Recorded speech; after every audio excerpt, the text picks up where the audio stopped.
आज हम लोग अब स्टार्ट कर रहे हैं आगे financing decision means what type of fund we should raise. Any firm have two options. One is owners fund, one is borrowed fund. So out of owners and borrowed fund, which is more suitable? Both have own merits and demerits. तो अब उनके merits and demerits को ध्यान में रखते हुए which should be considered for raising funds, that is our concern in financing decision. तो सबसे पहले हमें क्या पता होना चाहिए कि दो हमारे पास फंड्स होते हैं, एक है ओनर्स फंड और एक है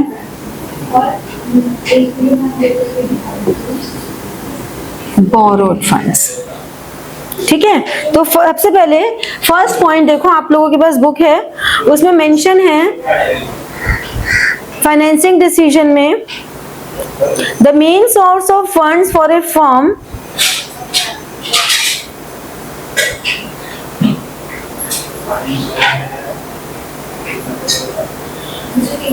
the main source of funds for a firm are shareholders fund and borrowed funds. ठीक है, दो तरह के फंड्स हैं. Next point is the shareholders fund refers to the equity and capital and retained earnings. तो whenever it is asked what do you mean by owners fund, MCQs में आ जाएगा. तो owners fund means shareholders fund, it refers to equity capital and retained earnings. And what do you understand by borrowed funds, it refers to the finance raised through debentures और other form of डेब्ट.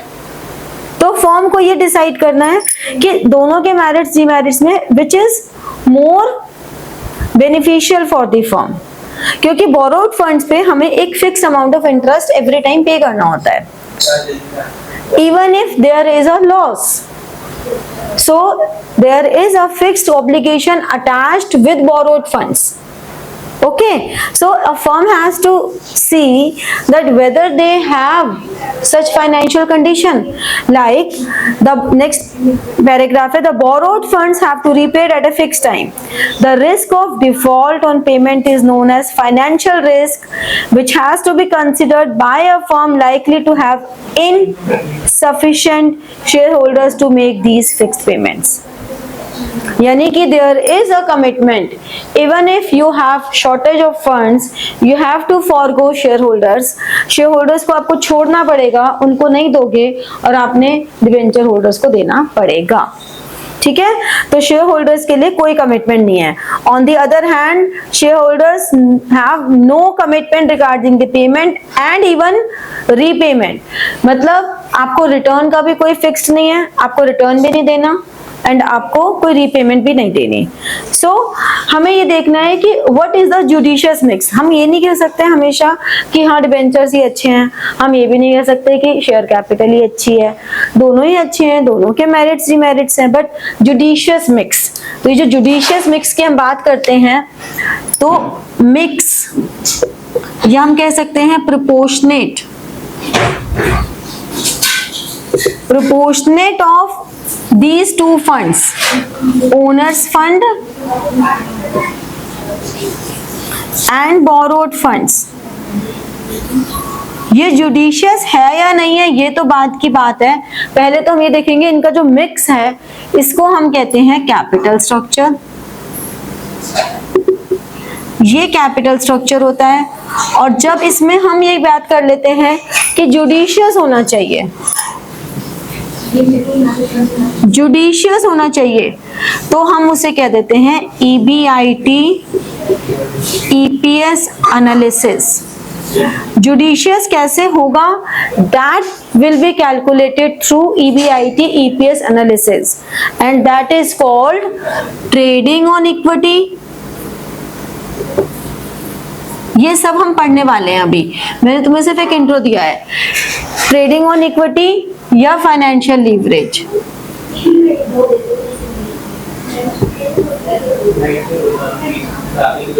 Financial leverage, trading on equity या financial leverage means inclusion of डेब्ट, inclusion of borrowed fund in capital structure judiciously in such a way that our objective, क्या objective था हमारा, maximization of share holders wealth, तो maximization of share holders wealth हो, so that shareholders get maximum benefit. तो हमारा capital structure should be like this. ये सब हमें अभी पढ़ना है, ठीक है। नेक्स्ट पैराग्राफ में देखो, the cost of each type of finance has to be estimated. Some sources may be cheaper than others. जैसे कि there is, इसी पैराग्राफ में थोड़ा सा नीचे आ जाता है, there is some amount of financial risk in debt financing. The overall financial risk depend on the proportion of debt in total capital. So the fund raising exercise also costs something that is called flotation cost. Flotation cost means the cost associated with raising of funds. तो cost of raising fund, जो हमारी legal formalities होती हैं, prospectus newspaper में issue करना है, उसकी cost होती है, दिस इज ऑल वी से फ्लोटेशन कॉस्ट, ठीक है। क्लियर हो गया? तो हमारी ओवरऑल कॉस्ट ऑफ कैपिटल किस पे डिपेंड कर रही है कि हमारा जो भी फाइनेंस का मेथड है उसकी फ्लोटेशन कॉस्ट क्या है, उसका रेट ऑफ रिटर्न क्या है, फिक्स्ड ऑब्लिगेशंस कितने हैं, रीपेमेंट कब करनी है। तो इस तरह से बहुत सारे फैक्टर्स इम्पैक्ट डालते हैं हमारे फाइनेंसिंग डिसीजन पे। तो अब देखा जाए तो फाइनेंसिंग डिसीजन पे जो फैक्टर्स अफेक्ट डाल रहे हैं और कैपिटल स्ट्रक्चर पे जो फैक्टर्स अफेक्ट डाल रहे हैं, दे आर मोर और लेस सेम। क्योंकि फाइनेंसिंग डिसीजन ये कह रहा है कि हमें कितना ओनर्स फंड लेना चाहिए, कितना बोरोड लेना चाहिए। कैपिटल स्ट्रक्चर ये कह रहा है कि हमारी बैलेंस शीट में जो हमारा इक्विटी है, जो शेयर होल्डर्स फंड है और जो हमारे बोरोड फंड्स हैं, उनको आपस में हमें कितना रेशो रखना चाहिए। समझ में आया? दोनों में कॉमन बात क्या है? दोनों में कॉमन बात ये है कि फाइनेंसिंग डिसीजन और कैपिटल स्ट्रक्चर दोनों ही ओनर्स एंड बोरोड फंड की रेशो की बात करते हैं। डिफरेंस क्या है? डिफरेंस ये है कि फाइनेंसिंग डिसीजन ये कहता है कि हमें किसको यूज करना चाहिए, which method should be used for raising fund. तो ये हमें बता रहा है कि which method, which mode of finance should be used to raise funds। Funds raise करने के लिए हमें किसको यूज करना है, जबकि कैपिटल स्ट्रक्चर क्या बता रहा है, हाउ मच या और what should be the ratio of debt and equity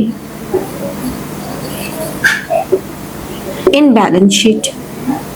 जो हमारी बैलेंस शीट है, उस बैलेंस शीट में इन दोनों का रेशो कितना होना चाहिए। अब इन दोनों का रेशो जो आएगा that is by this way. तो कैपिटल स्ट्रक्चर जो बन रहा है, the formation of capital structure is based on financing decision. तो financing decision affects capital structure. तो दोनों में कॉमन बातें भी हैं और दोनों में डिफरेंस भी है। समझ में आया? तो दोनों के अलग अलग फैक्टर्स हैं। अब हम दोनों को अलग अलग फैक्टर्स पढ़ेंगे कि what are the factors for financing decision and what are the factors for capital structure. देखो, अब factors affecting financing decision and factors affecting capital structure. आप देखो, ये जो दोनों ही हैं, इनमें मोस्ट ऑफ द पॉइंट्स आपके सेम चल रहे हैं। कैसे? यहाँ पे हमने कहा cost. Cost means what? Cost of raising funds. Cost of raising funds. आपके कॉस्ट ऑफ रेजिंग फंड क्या होती है? दो तरह की होती है। एक होती है कॉस्ट ऑफ डेब्ट, एक होती है cost of equity. Cost of डेब्ट आपके लिए क्या है? इंटरेस्ट। और cost of equity is dividend. ठीक है? तो how much interest is required to be paid, how much dividend is required to be paid. तो डिविडेंड जो है वो डिविडेंड डिसीजन से डिसाइड होगा आगे कि कितना डिविडेंड हमें पे करना है, कितना हमें डिवेंचर्स पे इंटरेस्ट पे करना है, बिकॉज वो एक कंपल्सरी ऑब्लिगेशन है। तो this is all we need to consider that how much amount of interest and dividend has to be paid, that is the cost of capital. ठीक है। Then risk, higher the risk higher the return तो होता है, लेकिन अगर company के points of view से देखें तो कौन सा ज्यादा रिस्कियर है, which source of finance is more riskier, risk considerations. जैसे कि अगर हम डिबेंचर्स इशू करते हैं तो डिबेंचर्स में रिस्क क्या है कि कोलेटरल में कोई ना कोई हमारी कंपनी की असेट चली जाती है, तो कंपनी के ऊपर एक रिस्क है कि if they are not able to pay then उनकी जो असेट्स हैं जो कोलेटरल में है वो चली जाएंगी। जबकि इक्विटी में ऐसा कोई रिस्क एसोसिएटेड नहीं है, आप ऑल्दो जितना अमाउंट आपका इन्वेस्टेड है उतना ही पे करेंगे, तो एज सच रिस्क कम है। डिबेंचर्स में रिस्क ये भी है, रीपेमेंट भी आपको करनी ही करनी है, उस पर इंटरेस्ट भी आपको देना ही देना है। तो डिबेंचर्स थोड़े रिस्की होते हैं from companies point of view. वो कंसिडरेशन सोचना है, हम ये नहीं कह रहे कि डिबेंचर्स बुरे हैं, हम सिर्फ ये कह रहे हैं कि ये कंसिडरेशन भी है करने के लिए। ठीक है। तो रिस्क एनालिसिस, और बाकायदा जब आप थोड़ी और हायर लेवल पे जाते हो, मतलब जब आप आगे चल के मास्टर्स इन फाइनेंस करते हो या CFA करते हो, तो बाकायदा रिस्क एनालाइज करने के लिए भी अलग से स्टडीज हैं। पूरा रिस्क एनालिसिस करके हमारा एक चैप्टर होता है, एक प्रॉपर एक पेपर होता है रिस्क का, जिसमें हम रिस्क एनालिसिस करते हैं। तो ऐसा नहीं है कि इसका consideration is very simple thing, इसके लिए बकायदा हमारी रिसर्च होती है कि हम रिस्क को कैसे एनालाइज करते हैं, कैसे स्टडी करते हैं, कैसे उसे रिजल्ट्स निकालते हैं। बट आप लोगों के लिए सिर्फ इतना इंपॉर्टेंट है कि risk consideration is important, that which security has how much of risk. Then flotation cost, flotation cost is the cost of associated with formalities of raising fund, the cost associated with like the cost of printing shares, debentures, advertisement, ठीक है, जो भी legal processing fees होती है, ये सब flotation cost है।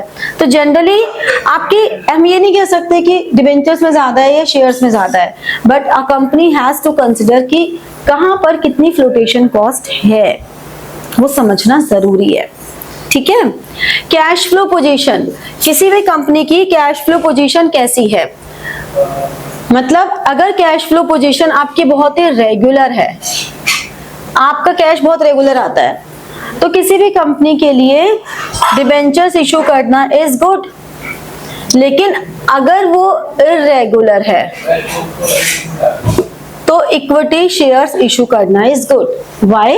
Because अगर उनका रेगुलर कैश फ्लो आ रहा है तो कंपनी के लिए आसान है इंटरेस्ट टाइमली पे करते रहना, quarterly, 6 monthly, annually, it would be easy. लेकिन if they don't have regular cash flow, तो जब भी उनके पास कैश होगा तो वो डिविडेंड पे कर देंगे। In that case this is easy to issue equity shares. तो कैश फ्लो पोजीशन में क्या है कि if there is a regular cash flow then debentures are recommended, but if there is no regular cash flow then shares are recommended. Okay. इसमें case studies आती हैं, आपको एक केस स्टडी दे देते हैं बड़ी सी, और उस केस स्टडी पे आपको बोलते हैं कि बताओ फाइनेंशियल मैनेजर ने ये सोचा, अब वो फाइनेंशियल मैनेजर ने ठीक किया कि नहीं किया। तो इन्हीं फैक्टर्स को आपने देखना होता है कि कौन से फैक्टर को उन्होंने कंसिडर किया, which factor financial manager ignored, यही सब चीजें करनी होती हैं। ठीक है। Now the next is fixed operating cost. अब डिबेंचर्स पे तो हमारी फिक्स्ड ऑपरेटिंग कॉस्ट आई जाती है, ठीक है ना। फिक्स ऑपरेटिंग कॉस्ट मतलब जो हमें इररिस्पेक्टिव ऑफ प्रॉफिट्स देनी है। तो जैसे कि डिबेंचर्स है, डिबेंचर्स पे तो फिक्स्ड ऑपरेटिंग कॉस्ट आएगी, हमें देना ही देना है।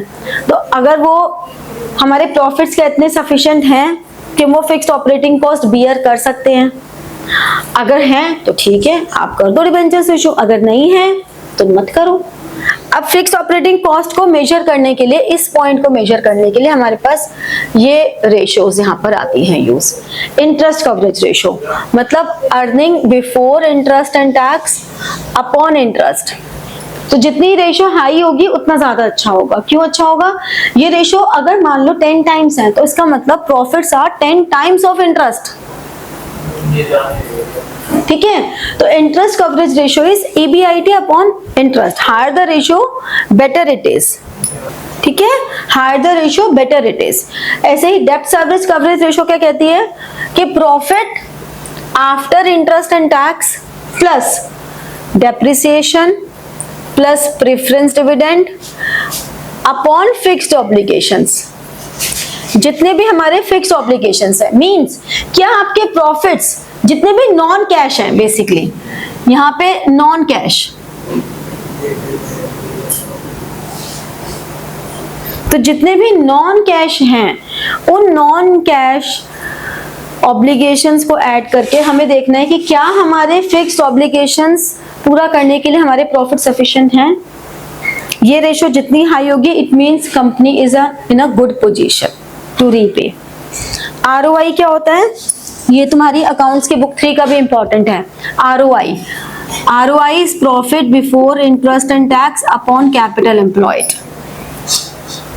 मीन्स आपके ROI कितनी है, आप जितना कैपिटल इन्वेस्ट कर रहे हो उस पर आपको कितना % रिटर्न मिल रहा है। कैपिटल मतलब ओनर्स फंड भी और बोरोड फंड्स भी, दोनों को मिला के आप जितना कैपिटल इन्वेस्ट कर रहे हो उस पर कितना रिटर्न मिल रहा है, that is ROI। So high ROI indicates good growth for a company. तो यहाँ जो हमने बात की फिक्स ऑपरेटिंग कॉस्ट को, इसको ये 3 कर देते हैं। ठीक है, कंट्रोल कंसिडरेशंस। कंट्रोल कंसिडरेशंस ये कहते हैं कि अगर आप शेयर्स इशू करोगे तो आपकी कंपनी का कंट्रोल स्पैन हो जाएगा, बढ़ जाएगा। Span of control will increase, क्योंकि शेयर होल्डर्स के पास कंट्रोलिंग राइट्स होते हैं। लेकिन डिबेंचर्स इशू करोगे तो कंट्रोलिंग राइट्स नहीं आपके स्प्रेड होंगे। तो if company wants to spread their controlling rights they should go for shares. If company wants to do not want to spread their controlling rights, then they should go for debentures। ठीक है, controlling rights देने को तैयार है तो shares issue करे, वरना ना करे, डिबेंचर्स इशू कर दे। ठीक है, मार्केट में कैसा चल रहा है? मार्केट में लोग किस में इन्वेस्ट करना ज्यादा चाहते हैं, whether they want to invest more in shares or debentures।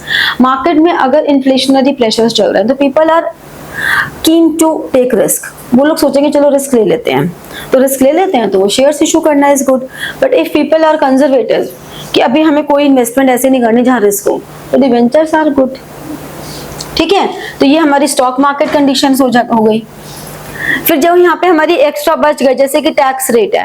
Tax rate का मतलब क्या हुआ? जो भी आप डिविडेंड पे करोगे उस डिविडेंड पे या जो भी आपका इनकम टैक्स रेट चल रहा है उस पर, वो टैक्स रेट कितना चल रहा है?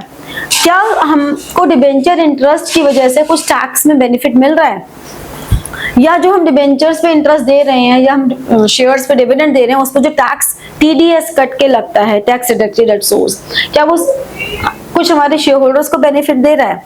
पूरा जो हमारा खेल है वो सारा शेयर होल्डर्स वेल्थ पे ही बेस्ड है, तो वो टैक्स कंसिडरेशन है। ठीक है, फिर रेगुलेटरी फ्रेमवर्क से भी कुछ गाइडलाइंस देती हैं कि आपको बैंक से लोन कब लेना है, पब्लिक डिपॉजिट, शेयर्स, डिबेंचर्स, तो all regulatory framework should be considered. Then capital structure of other companies. हमारे साथ ही जो कॉम्पिटिटिव और कंपनीज हैं हमारे ही फील्ड की, उनका कैपिटल स्ट्रक्चर कैसा है वो भी इंपॉर्टेंट है देखना, क्योंकि एक कहीं ना कहीं हमें कंपैरेटिव स्टडी के लिए बेस सिमिलर होना बहुत जरूरी है, अदरवाइज हमारी कंपैरेटिव स्टडी नहीं हो पाएगी। तो हम ये नहीं कहेंगे हम एज इट इज उन्हें कॉपी करेंगे, but it should be considered. Okay, तो अब आपका काम ये है कि आपको ये दोनों फैक्टर्स अफेक्टिंग NCERT से पूरे पढ़ने हैं पहले। ठीक है, जो भी टॉपिक हम करेंगे वो आपको NCERT से पढ़ना ही पढ़ना है, और NCERT से पढ़ के फिर आपको बताना है कि हमें क्या समझ में नहीं आया, कौन सी लाइन समझ में नहीं आई। ठीक है, डन? पक्का? इतना करके आओगे